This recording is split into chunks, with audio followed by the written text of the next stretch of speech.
तो और मेरे पाइनएप्पल के हाल चाल। चलो नेक्स्ट पार्ट पे चलते हैं 9.3 के। तो 9.3 क्वेश्चन नंबर 10 हमारा नेक्स्ट इंपॉर्टेंट क्वेश्चन है। तो सबसे पहले क्या क्वेश्चन कह रहा है,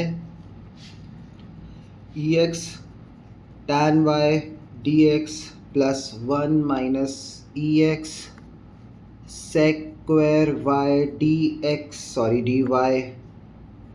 इक्वल्स टू 0, ये कहना चाह रहा है क्वेश्चन। तो वापस से निर्दयी होके हमें क्या करना पड़ेगा, प्लस माइनस करना पड़ेगा। तो सबसे पहले क्या करो भाई, ये dx वाली टर्म को माइनस में भेज दो।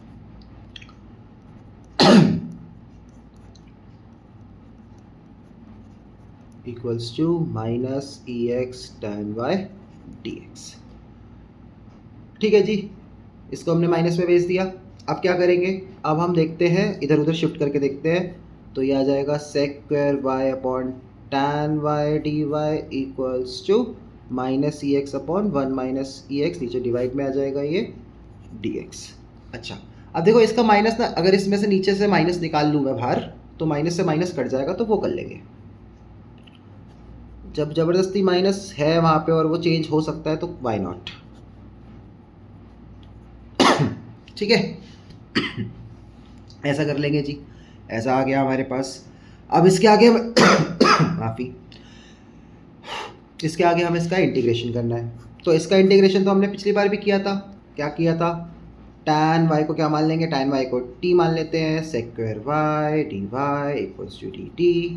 और यहाँ पे भी ex माइनस 1 को u मान लेते हैं, तो ex dx equals to du आ जाएगा। क्या बन जाएगा, ये बन जाएगा 1 upon T D T equals to 1 upon U D you.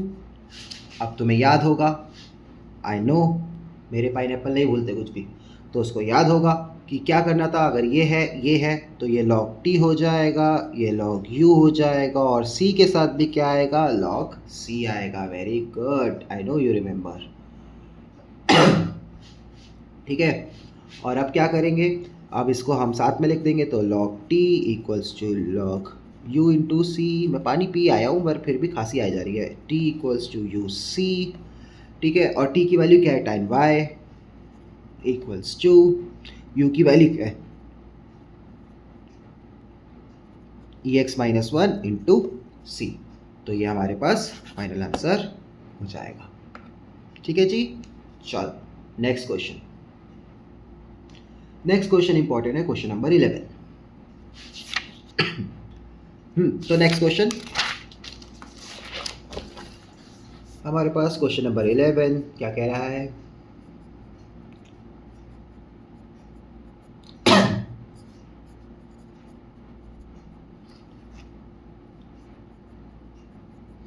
ठीक है जी। अच्छा, अब इसमें ना हमें एक ये भी दिया हुआ है कि y इक्वल्स टू 1 और x इक्वल्स टू 0। ये क्या करना है इसका बाद में बताता हूँ, अभी तो पहले हम इसको सॉल्व करते हैं।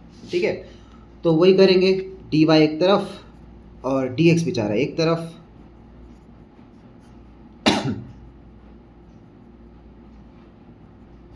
ठीक है जी, ये आ गया। अच्छा, अब इसका इंटीग्रेशन करना है, तो dy integration of 2x square plus x D x cube plus X square plus x plus 1। ओहो, इसका इंटीग्रेशन कैसे होगा। तो देखो, नीचे वाले को ना हम पहले कॉमन निकालने की कोशिश करते हैं उसमें से। तो नीचे वाले में से एक्स स्क्वायर कॉमन आ जाएगा, अंदर एक्स प्लस 1 बचेगा, यहाँ पे 1 कॉमन आ जाएगा, एक्स प्लस 1 बचेगा, dx हो जाएगा।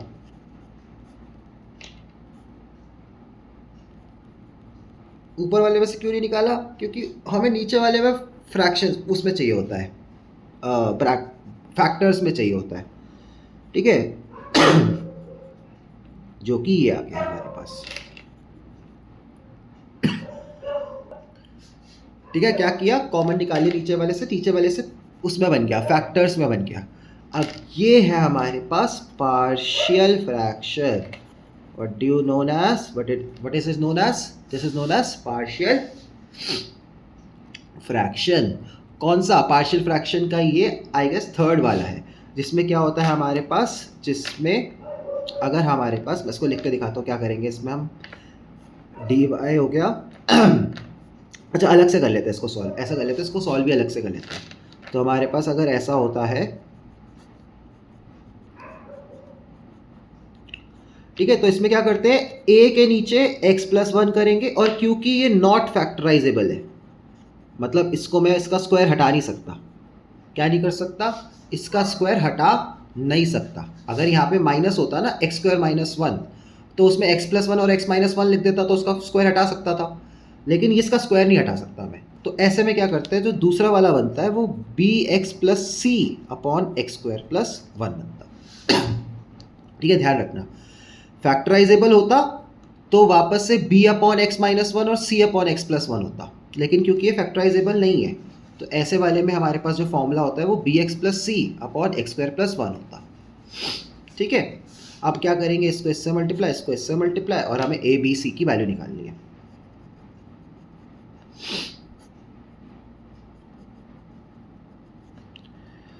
ax² + 1a, मैंने डायरेक्ट मल्टीप्लाई कर दिया। ठीक है, तुम चाहो तो एक एक करके स्टेप वाइज भी लिख सकते हो। मैंने पूरे को a को ax² से भी और a1 से भी कर दिया। ऐसे ही bx को दोनों से करूँगा, c को दोनों से करूँगा। तुम चाहो तो अलग अलग भी कर सकते हो आराम से, कोई दिक्कत नहीं है।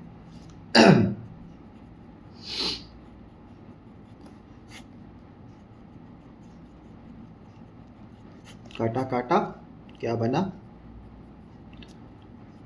ax² + bx² साथ में लिख लिया जी, bx + cx साथ में लिख लिया, और a + c साथ में लिख लिया। अब क्या करना होता है, ये बना लिया पूरा हमने। अब इसके बाद मैचिंग करानी होती है, x² की टर्म्स को x² के साथ, x की टर्म को x के साथ, जो सिंगल है वो सिंगल के साथ मैचिंग करानी होती है। यहाँ तक समझ आया? यहाँ से आगे देखते हैं।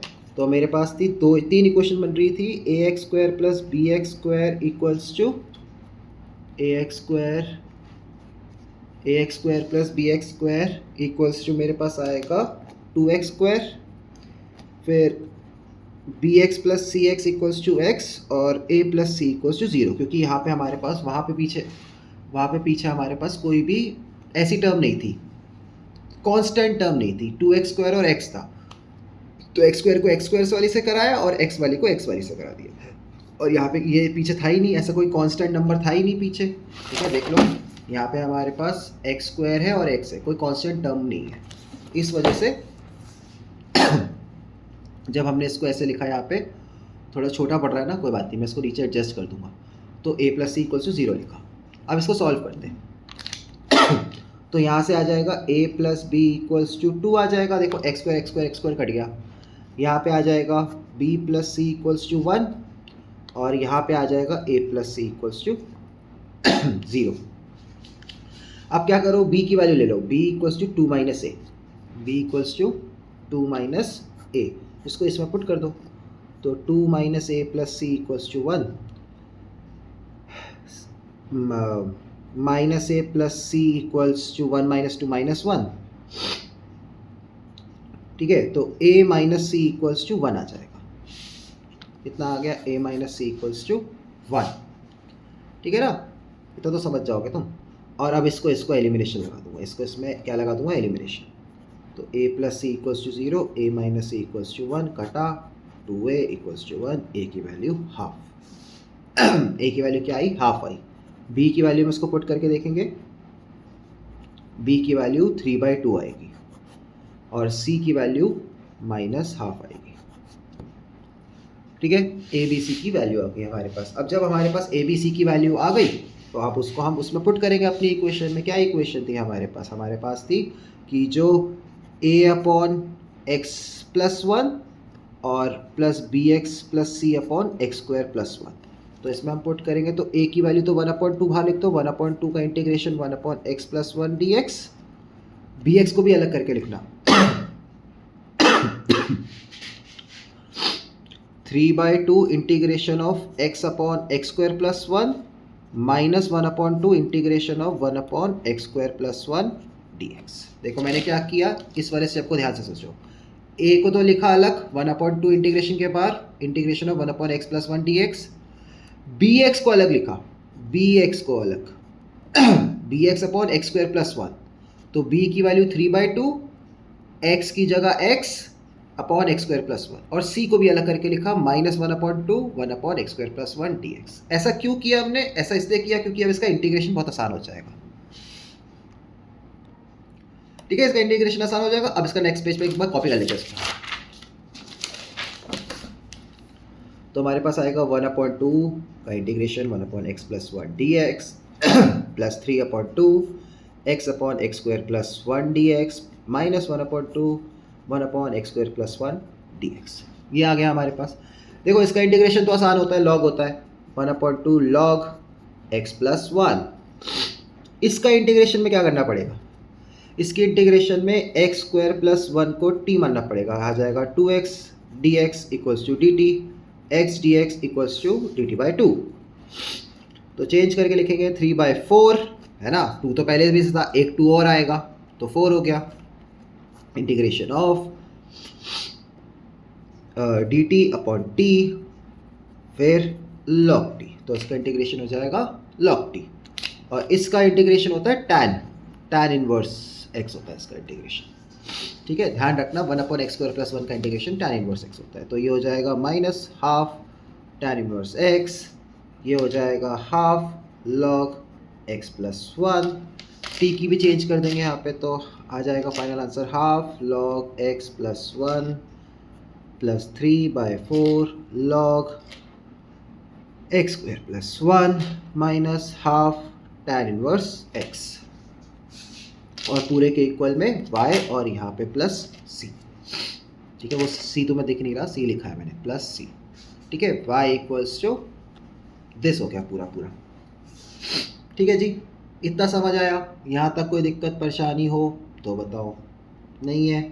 अच्छा, अब ये लोग क्या करते हैं ना, देखो इन लोगों को अलग चुन लें, क्यों चुन लें पता नहीं। पीछे से आंसर मैच कराने के लिए तुम्हें क्या करना पड़ेगा, देखो ये लॉग है ना, जब भी साथ में तो लॉग की ना ऐड करते हैं ये लोग, तो इसलिए पीछे से आंसर मैच कराने के लिए तुम्हें क्या करना पड़ेगा।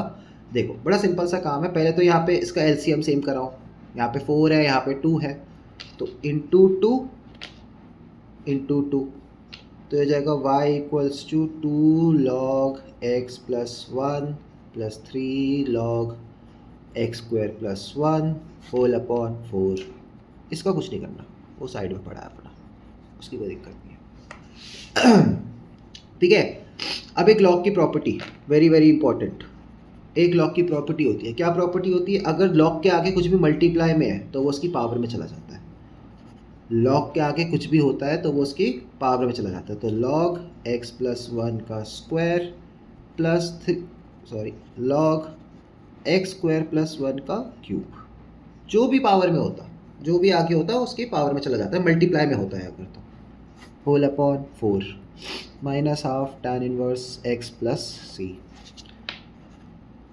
और क्योंकि log प्लस में है तो log मल्टीप्लाई हो जाते हैं, तो log क्या हो जाएगा, तो 1/4 log x + 1 का स्क्वायर इंटू x² + 1 का क्यूब माइनस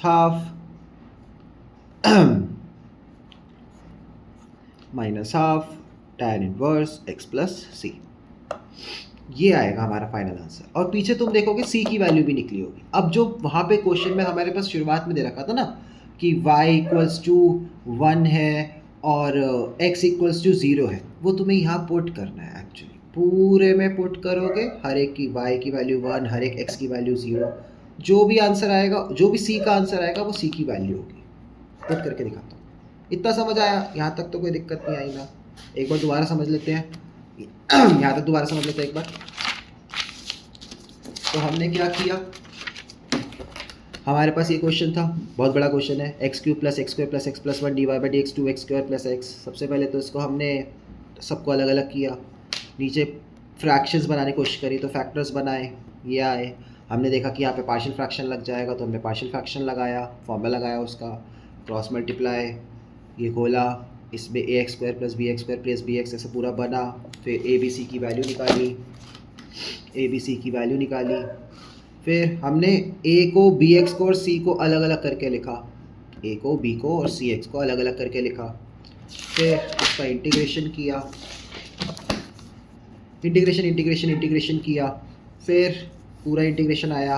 अब हमें यहाँ पे आंसर मैच कराने के लिए लॉग से चीज़ें करनी है। तो पहले तो एलसीएम सेम किया, लॉग में 2 मल्टीप्लाई किया बोथ साइड ऊपर नीचे, तो 2 log a आया। फिर हम स्टार पॉइंट रिमेंबर रखेंगे कि 2 अगर आगे मल्टीप्लाई में तो ऊपर पावर में चला जाएगा, तो ऊपर पावर में चला गया, यहाँ पे आ गया अपॉन 4 हो गया, 1/4 पूरा भार, और क्योंकि लॉग प्लस में होता है तो मल्टीप्लाई हो जाता है, तो ये बीच में मल्टीप्लाई हो गया, यहाँ तक आ गया। अब क्या करना है, y की वैल्यू 1 और x की वैल्यू 0 पुट करनी है। तो y इक्वल्स टू 1/4 लॉग 0 है ना, तो 0 + 1 का स्क्वायर इंटू 0 का स्क्वायर प्लस 1 का cube minus half tan inverse 0 plus c। ठीक है, y की वैल्यू 1 है और y की जगह 1, तो 1 इक्वल्स टू 1/4। देखो log 1 आएगा, log 1 0 होता है, तो 0। ठीक है, इसका आंसर क्या आएगा, 1 का स्क्वायर, क्या है इसका आंसर, 1 का स्क्वायर इंटू 1 का क्यूब, यानी 1 ही होगा, तो log 1 0 होता है, माइनस tan इनवर्स भी, ये भी क्या होता है, 0 होता है, tan inverse 0 is also 0 plus c, तो पूरा 0 हो गया, c की वैल्यू आ गई 1। x की वैल्यू पुट करी, तो जब तुम इसको सॉल्व करोगे 0 + 1 1, 0 + 1 1, 1 इंटू 1 1, log 1 इज 0, यहाँ ब्रैकेट में लिख देता हूँ log 1 इज 0। ठीक है, तो ये आया, c की वैल्यू 1 आई, तो बस हम फाइनली आंसर करके लिख देंगे क्या, y equals to 1/4 log x + 1 का square into x square plus 1 का cube minus 1/2 tan inverse x plus 1, बस हो गया फाइनल आंसर। ठीक है, वो c की वैल्यू निकालने के लिए वो साइड की y और x की वैल्यू दे रखी है, हमेशा जब भी c की वैल्यू निकालनी होगी तुम्हें तो y और x की वैल्यू दे रखी होगी, पुट करो, c की वैल्यू आ जाएगी, वैल्यू उसमें इक्वेशन में फाइनली लिख देना। हाश, बहुत ही बड़ा क्वेश्चन था, आई नो, पर बड़ी इंपॉर्टेंट क्वेश्चन।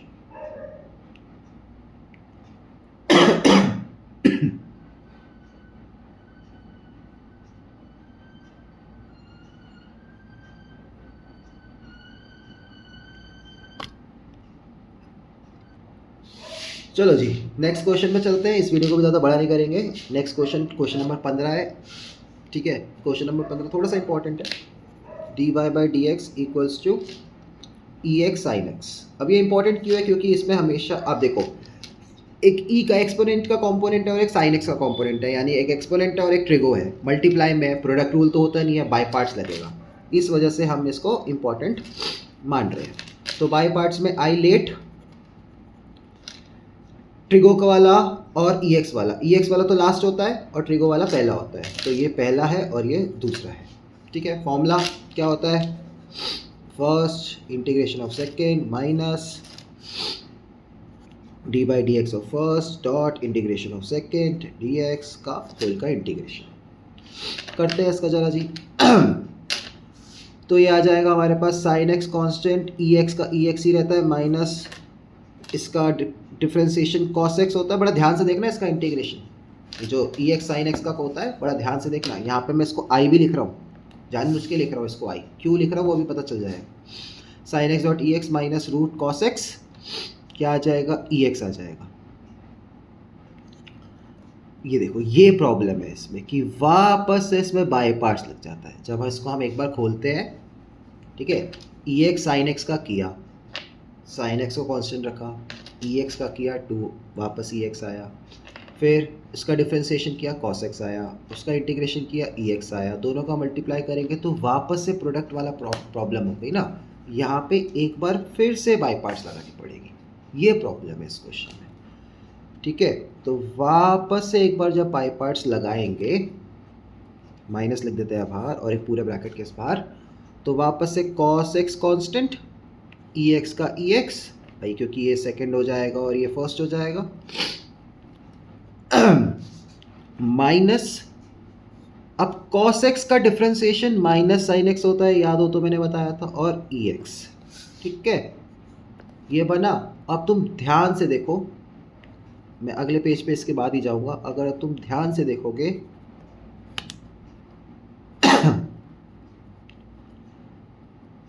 ये देखो, अगर ये माइनस माइनस तो प्लस हो गया, क्या ये क्वेश्चन ही नहीं बन गया वापस? मैंने क्या कह रहा था, ये वापस से वो नहीं बन गया, आई अगर मैं इसको आई मान लूँ तो ये मेरे पास वापस से आई बन के देखो, मैं कह रहा था कि आई जो है वो ई एक्स साइन एक्स है, मैं कह रहा हूँ आई जो है वो ई एक्स साइन एक्स का, मुझे इसका इंटीग्रेशन करना है, तो ये वापस से मेरे पास क्या बन जाएगा, आई बन जाएगा। ऐसा होता ही होता है इस क्वेश्चन में, ध्यान रखना है इस बात को कि यही होता है इस क्वेश्चन में। ई एक्स साइन एक्स हो, ई एक्स कॉस हो, उसमें यही बनता है कि लास्ट में आई बनता है यहाँ पे तो ये आई आ जाएगा यहाँ पे, ठीक है, इतना समझ आया। अब इसको यहाँ पे खोलेंगे तो ये आ जाएगा I equals to sine x dot e x minus bracket cos x dot e x plus I है हमारे पास पिछले पेज पे माइनस अंदर इंट्रोड्यूस्ड,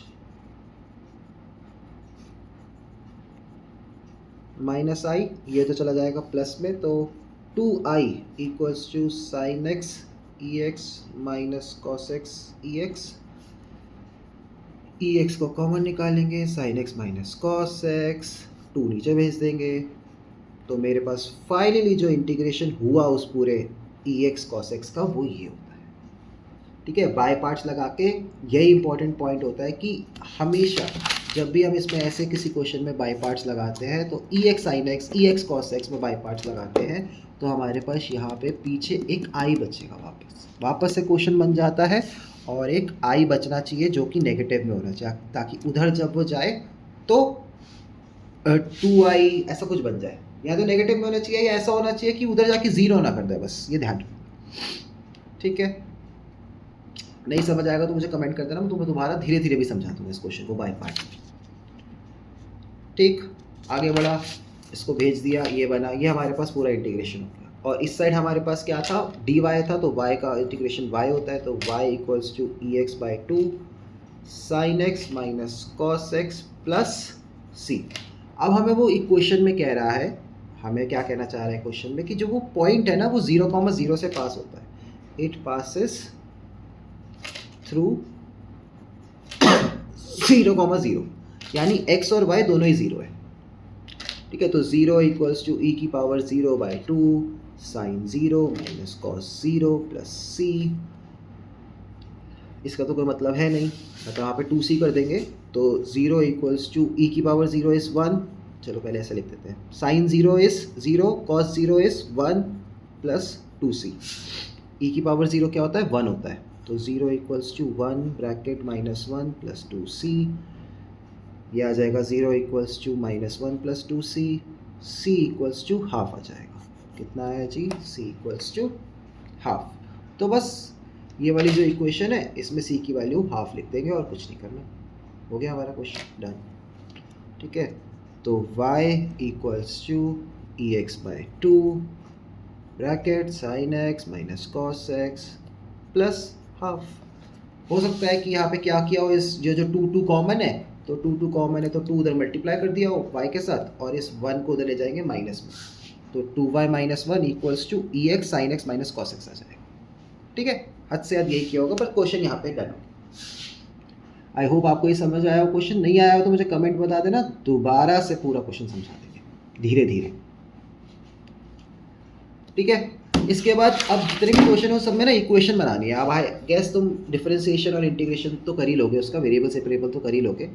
बस अब क्वेश्चन नंबर जैसे 17 है, 17 में क्या कहना चाह रहा है, find the equation of a curve passing through the point, हमें एक पॉइंट दिया हुआ है 0,-2, वो हमारा सी वाले पॉइंट हो जाएंगे।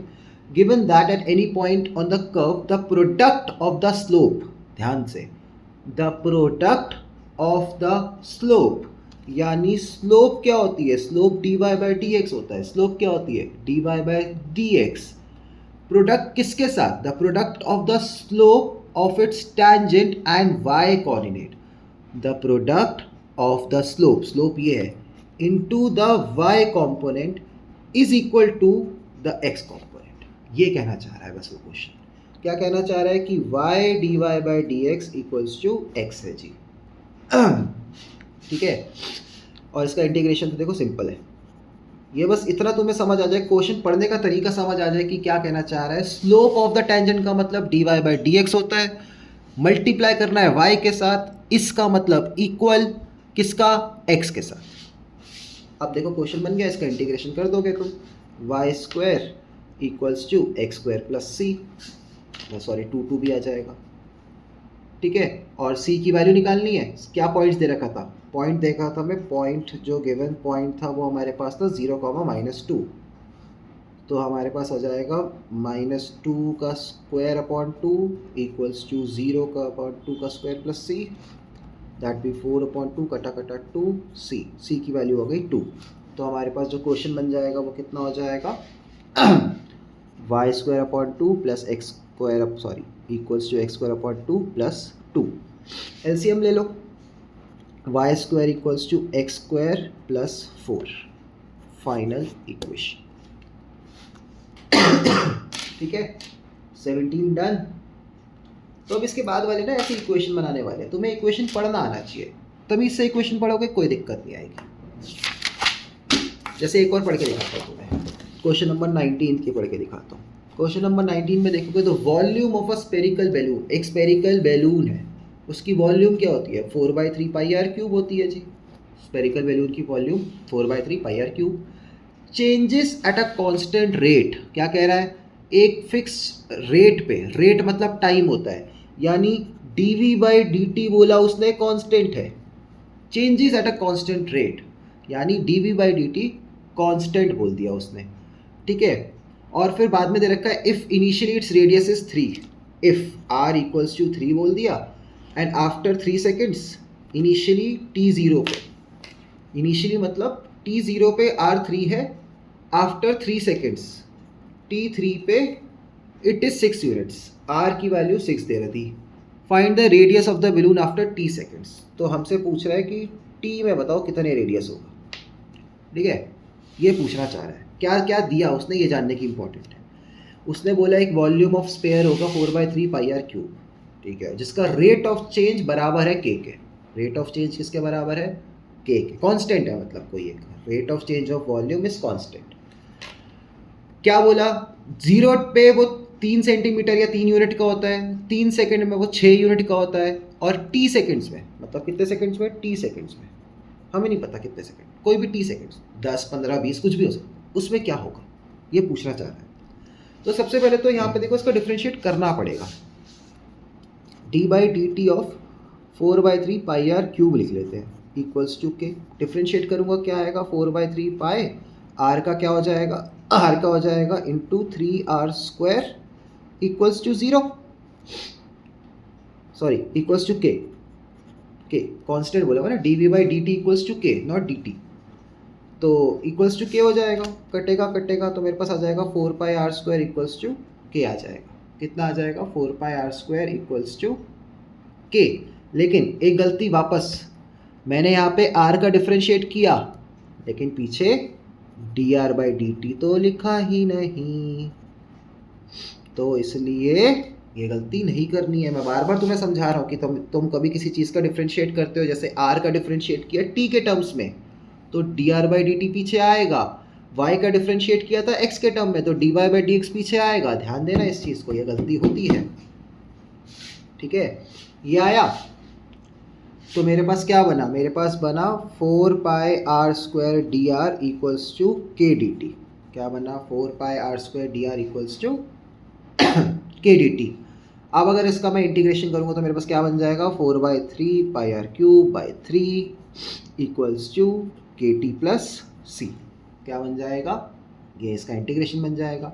अब हमें क्या करना है, अब हमें वैल्यूज़ निकालनी है, क्या करना है हमें वैल्यूज़ निकालनी है, इसको पुट करके देखो, सबसे पहले इसको पुट करेंगे तो t0 पे r3 है तो 4 इंटू पाई इंटू 3 का cube is 27 upon 3 equals to 0 plus c, कटा कटा 9 36 पाई, सी की वैल्यू क्या आई 36 पाई आई, ठीक है। फिर वापस से इक्वेशन लेंगे 4/3 pi are cube upon 3 equals to k t plus c.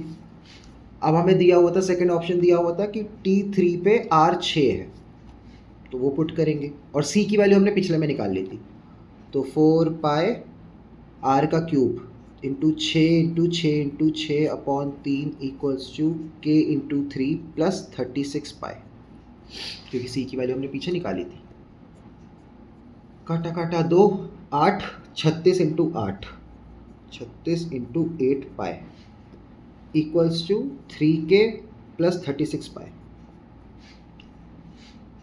ठीक है, इसको सॉल्व करूँगा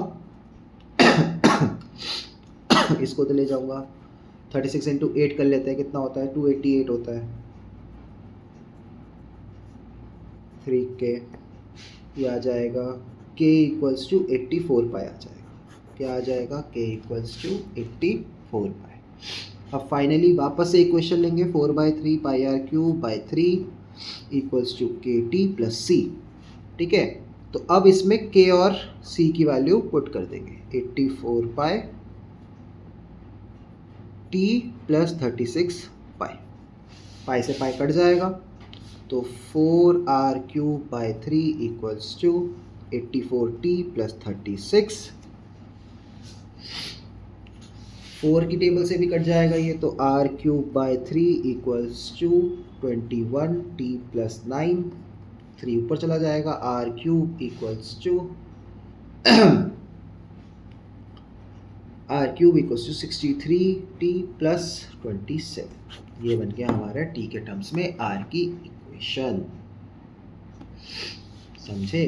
दोबारा समझते हैं एक बार इस क्वेश्चन में क्या हुआ। इस क्वेश्चन में क्या हुआ, हमने एक स्पेयर लिया, स्पेयर की वॉल्यूम ली 4/3 पाई आर क्यूब। अब हमें बोल रहा था कि जो वॉल्यूम का रेट है वो कांस्टेंट है, तो वॉल्यूम का रेट हमने कांस्टेंट लिख लिया और हमें 2-3 कंडीशन दे रखी थी, T0 पे R3, T3 पे R6 और T पे निकालना था।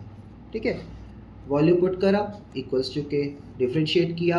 एक गलती हो गई थी क्या कि dr/dt नहीं लिखा, तो dr/dt लिखा, किया इक्वेशन बना ली टी के टर्म्स में, दोनों को इंटीग्रेट किया। ठीक है, क्या किया, इंटीग्रेट किया। इंटीग्रेट करने के बाद हमारे पास क्या आएगा, हमारे पास ये आ जाएगी ये इक्वेशन। अब इसमें सबसे पहली कंडीशन पुट करेंगे तो हमारे पास c की वैल्यू आ जाएगी। फिर इसमें दूसरी कंडीशन पुट करेंगे c की वैल्यू के साथ, तो हमारे पास k की वैल्यू आ जाएगी। और फिर लास्ट में दोबारा एक बार तीसरी कंडीशन पुट करेंगे, हमारे पास r की क्यूब की वैल्यू आ जाएगी। समझे जी? ये करना था इसमें। तो अब आई होप तुम्हें ये क्वेश्चन समझ आ गया हो। इसी के साथ इस एक्सरसाइज को पूरा करते हैं, और कोई क्वेश्चन ना आए तो मुझे बता देना, तो हम दोबारा से डिस्कस कर लेंगे इस एक्सरसाइज के डाउट्स में। ठीक है, अब इसके बाद नेक्स्ट एक्सरसाइज पे चलेंगे। वैसे ही वीडियो बहुत बड़ी हो चुकी है, अब हम इसके बाद चलेंगे होमोजीनियस वाली में, वो बहुत अच्छी होती है। चलो आज के लिए इतना ही, बाय बाय।